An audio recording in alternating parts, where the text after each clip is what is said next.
Гиннес рекордуна кирген Зольден сыма деген дарыга бир эле Хамза Аслан эле муктаж эмес экен.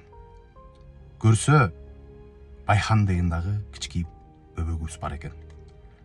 Билбейм, дагы бардыр. Айта турган нерсе туугандар, ушунча болду, ушунча башталып кетти, ушунча резонанс болуп кетти.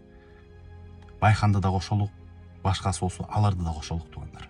Бизде элибиз ушунча боорукер, ушунча биримдиктүү, ушунча ынтымактуу, бир жакадан баш, бир жеңден кол чыгарган эл заматта мына ыйык Рамазан айынын берекеси менен, Алла Тааламдын өкүмү менен бат эле бүтүп калат.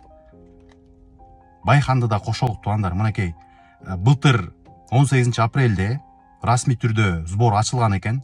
Андан бери жакшы жыйынтык чыкпаптыр. Актив өтө аз туугандар. Бул боюнча маалымат көпчүлүктө жок экен. Мага Кудай жалгап келип калды. Ушул нерсенин шарапаты менен, ушул нерсенин берекеси менен биргеликте бүтүп калышын каалайт элем. Белгилеңиздер. Балким бир эки эле киши жаап коет. Балким урматтуу Садыр Нуркожоевич, Камчек Кыдыршаевич дагы кийлигишип бул нерсени чечип берип коет. Туугандар, келгиле жапа турмак. Балким дагы бардыр. Байхандын апасы жалгыз боене экен. Жалгыз боене каягына жетишет. Ошондуктан актив өтө аз болгон. Хамзага, Асланга, Байханга анын ата энесине эле сыноо эмес, бул Алла Таалам тараптан бизге келген да сыноо.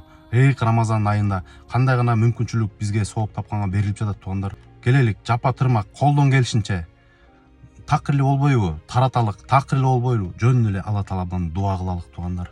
Келгиле, ушул Рамазан айында баардыгы бүтүп кетсе кандай гана сонун болот эле.